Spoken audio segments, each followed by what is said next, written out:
गुरुमुखो, आज का सत्संग बहुत ही अनमोल है। सभी गुरुमुख ध्यान पूर्वक सुने और रूहानी लाभ उठाए। गुरुमुखो, महापुरुष कहते हैं कि ये मनुष्य जिस अमृत के भंडार को पाने के लिए तुम इस जगत में आए हो, वह अमृत का स्रोत सद्गुरु की भक्ति द्वारा ही प्राप्त होता है। भांति भांति के प्रकार के वेश बनाने तथा चतुराई दिखाने से काम नहीं बनेगा, क्योंकि जब तक चित्त में, मन में दुविधा अथवा दैत भावना है, अमृत का यह फल प्राप्त नहीं हो सकता। इसलिए ए मन, तू इधर उधर भटकना अथवा माया के पीछे दौड़ना छोड़ दे तथा संत सद्गुरु द्वारा बतलाए हुए ठिकाने पर स्थिर रहे। बाह्य जगत में खोज करने से हाथ कुछ भी नहीं लगेगा। इसमें भटकने से तो सुख के बदले दुख ही उपलब्ध होगा तथा यदि अमृत का भंडार घर में ही अथवा अपने घट भीतर ही है, तो फिर बाहर मायावी पदार्थों में खोजने की क्या आवश्यकता है। कहा है, कस्तूरी कुंडल बसे मृग ढूंढे वन माही, ऐसे घट में पीव है दुनिया जाने नाही। कहा है कि मृग की अपनी ही नाभि में कस्तूरी होती है, परंतु वह इस बात से अनजान होता है। उसकी सुगंधि से लालायित होकर उसे प्राप्त करने के लिए वन वन में खोजता फिरता है। इसी प्रकार हर घट में प्रत्येक प्राणी के हृदय में प्रभु निवास करते हैं, परंतु कोई भी प्राणी संत सत्पुरुषों के पथ प्रदर्शन के बिना उसे प्राप्त नहीं कर सकता। प्रत्येक जीव की यही प्रकृति होती है कि वह जिस लक्ष्य को लेकर चले और वह पूर्ण न हो तो खिन्न एवं दुखी होता है। मनुष्य भी संसार में मालिक को प्राप्त करने के लक्ष्य से ही आया है, परंतु यहाँ आकर मोह माया के जाल में उलझकर अपने ध्येय को बिल्कुल विस्मृत कर बैठा है। इसलिए दुखी व अशांत रहता है। अज्ञानतावश संसार के मायावी पदार्थों में ही सुख व शांति की खोज करता है तथा आनंद धाम में पहुंचने की चाह भी रखता है। वास्तव में वह अपने पथ से भटक गया है। अपने मार्ग से भटके हुए एक पथिक को देखकर संत जी कहते हैं कि अपने मन को वश में करने की कोशिश कर। अगर तेरा ये मन तेरे वश में हो गया तो तुझे परमार्थ की प्राप्ति होगी। तुझे परमात्मा को प्राप्त करने से कोई नहीं रोक सकता। संत सत्पुरुष ही जीव को भक्ति का वास्तविक पथ दर्शाते हैं। भक्ति की कमाई करने से मोह माया अज्ञान इस प्रकार भाग जाते हैं जैसे कि सूर्य उदय होते ही अंधकार दूर हो जाता है।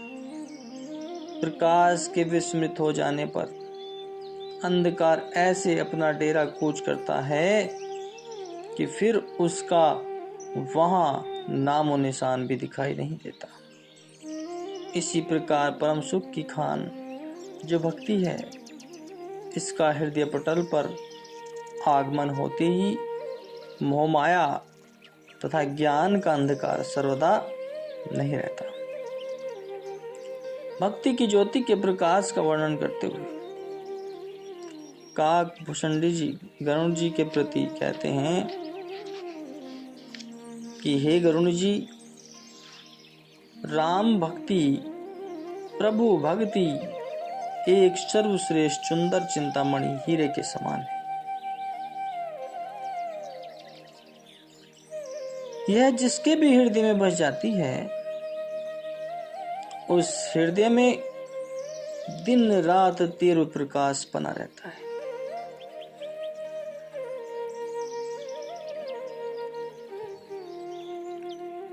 यह उजाला ऐसा है जो किसी दीपक, बाती, घी, तेल आदि का मोहताज नहीं है।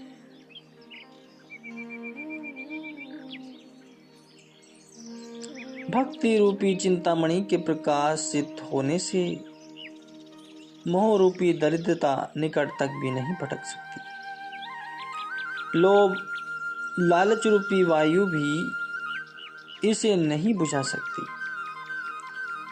तो इस प्रकार के प्रताप से अविद्या अर्थात अज्ञान का घन अंधकार नष्ट हो जाता है तथा मन के अनेक विकारों की भक्ति रूपी चिंतामणि की जो लो पतंगों के समान भस कर देती है, काम, क्रोध, लोभ, मोह, अभिमान आदि दुष्ट बैरी उस भक्ति के निकट नहीं आ सकते जिसके हृदय में भक्ति का निवास है।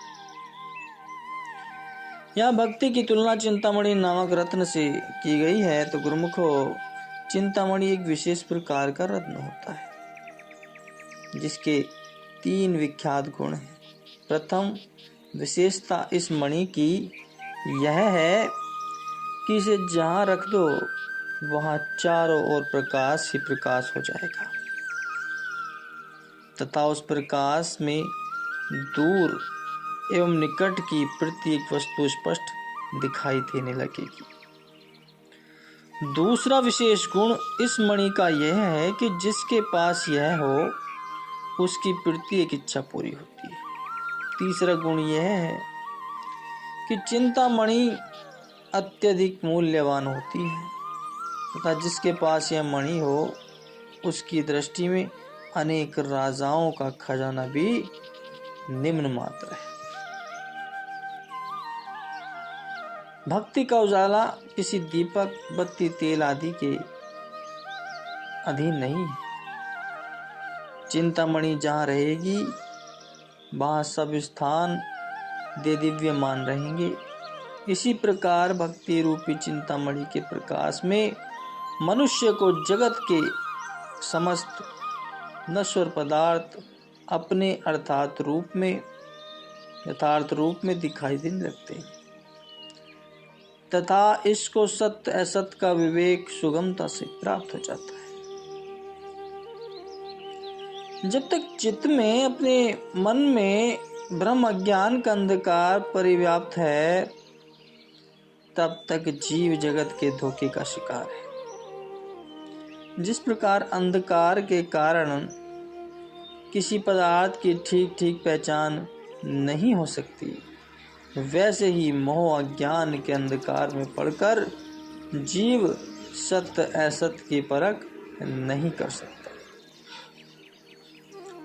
इसी कारण वह भूल व भ्रम में पड़ जाता है।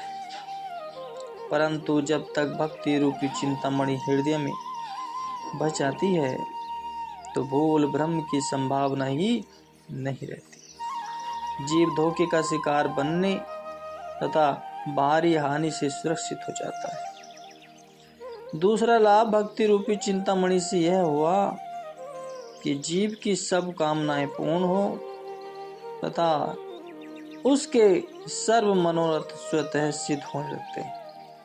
जिसके पास भक्ति रूपी चिंतामणि है, प्रकृति की समस्त शक्तियां उसकी भावनाओं तथा संकल्पों का सम्मान करती हुई उसकी पूर्ति में लग जाती। भक्ति रूपी चिंतामणि ही सिद्धि का यंत्र है तथा यही प्रत्येक कार्य में सरलता और सफलता प्राप्त करने का मूल मंत्र है।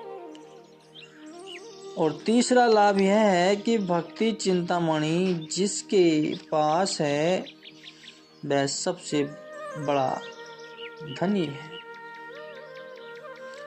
ऐसा बहुमूल्य रत्न जिसे मिले वह तो राजाओं का भी महाराजा है। उसके पास तो वह धन है जिसकी तुलना में 3 लोक की संपदा भी तुच्छ है। तब उसे सांसारिक धन संपत्ति दी की इच्छा ही क्यों है?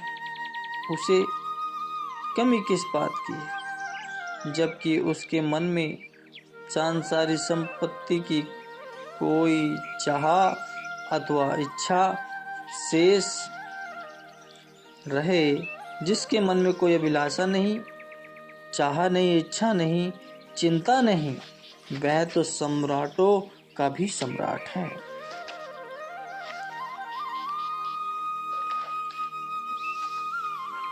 यह है भक्ति की महिमा। वस्तुतः जो भक्ति की महिमा है उसका वर्णन वाणी से तो हो नहीं सकता।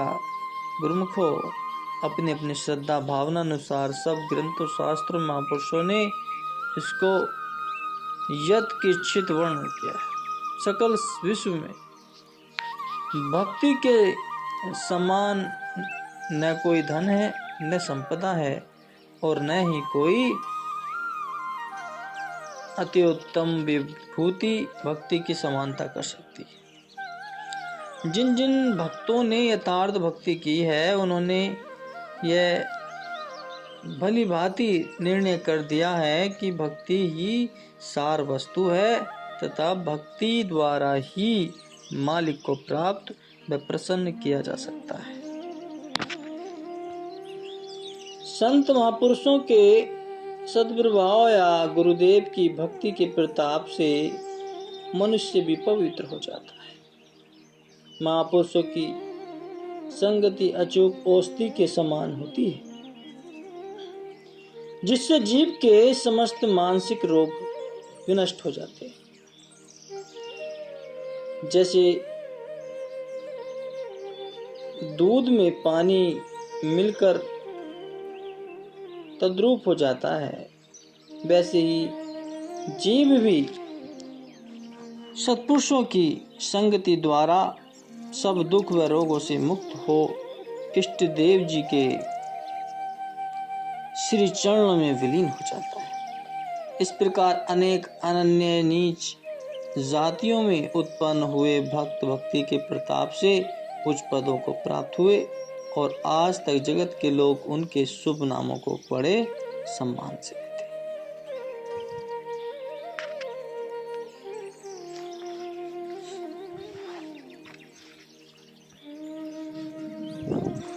हैं। जैसे संत रैदास जी अपनी वाणी में बताते हैं कि जा देखे घिन उपजे नरक कुंड में वास, प्रेम भक्ति से उधरे प्रगटत जन रैदास।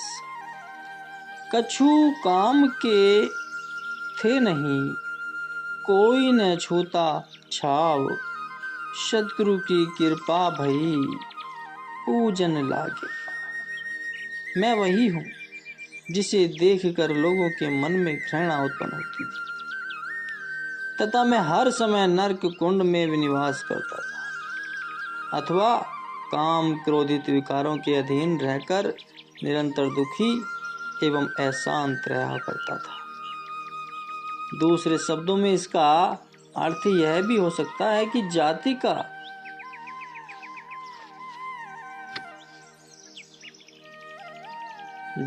का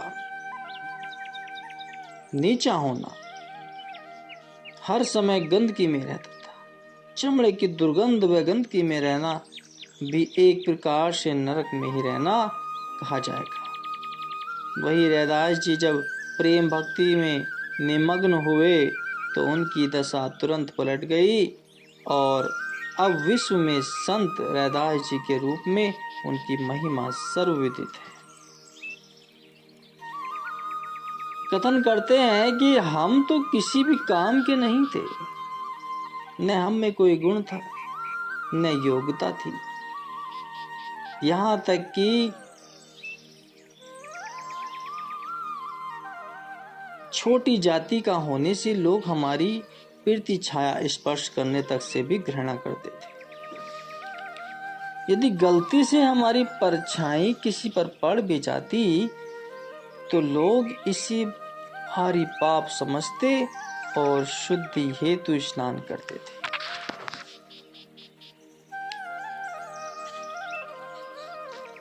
परंतु जब हम पर सद्गुरुदेव की कृपा हो गई और उन्होंने प्रेम भक्ति की अमूल्य संपदा हमें प्रदान की, इसी के प्रताप से हमने वह पद प्राप्त कर लिया कि वही लोग जो हमारी छाया तक से भी दूर भागते थे अब हमारे चरणों में सिर झुकाते हैं। भक्ति जीव को नीच से ऊंच, मूर्ख से बुद्धिमानी, अज्ञानी से ज्ञानी तथा अनजान से विवेकशील बना देती है। मनुष्य को हानि लाभ परखने वाली दृष्टि प्राप्त हो जाती है।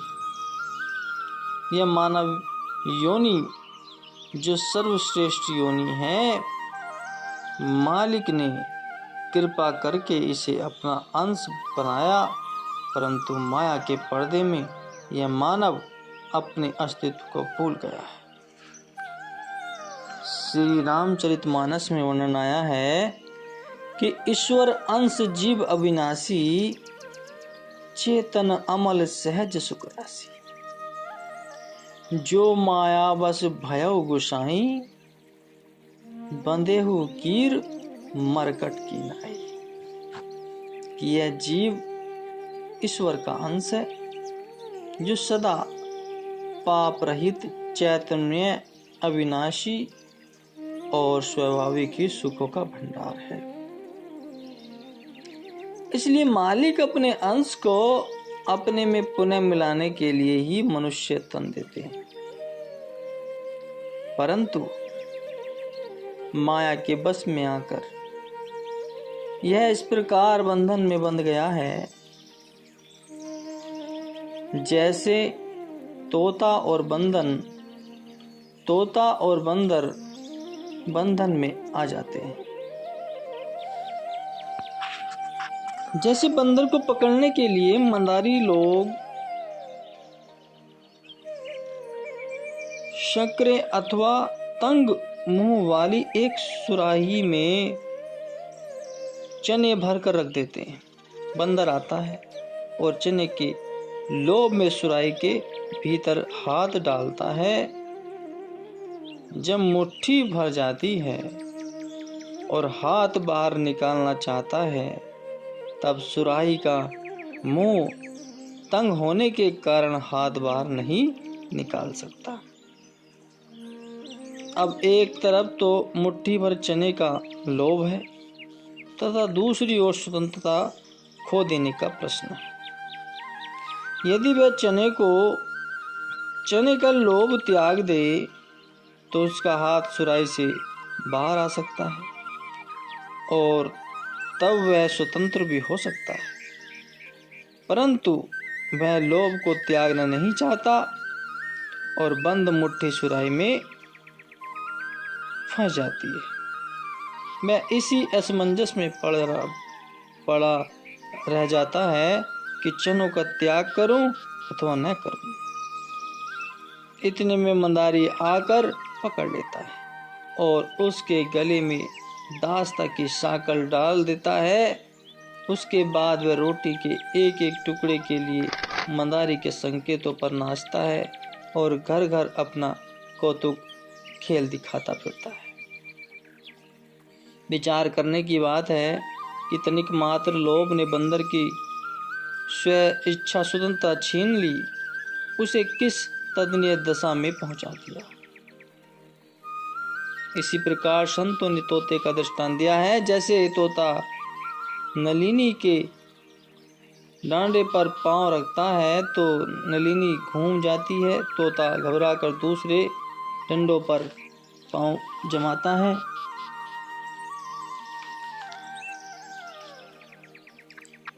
तो नलिनी फिर घूम जाती है।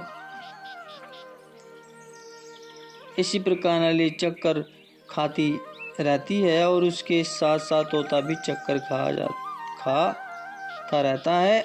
अब तोते को यह भ्रम है कि नलिनी इसे चक्कर दे रही है और उसे छोड़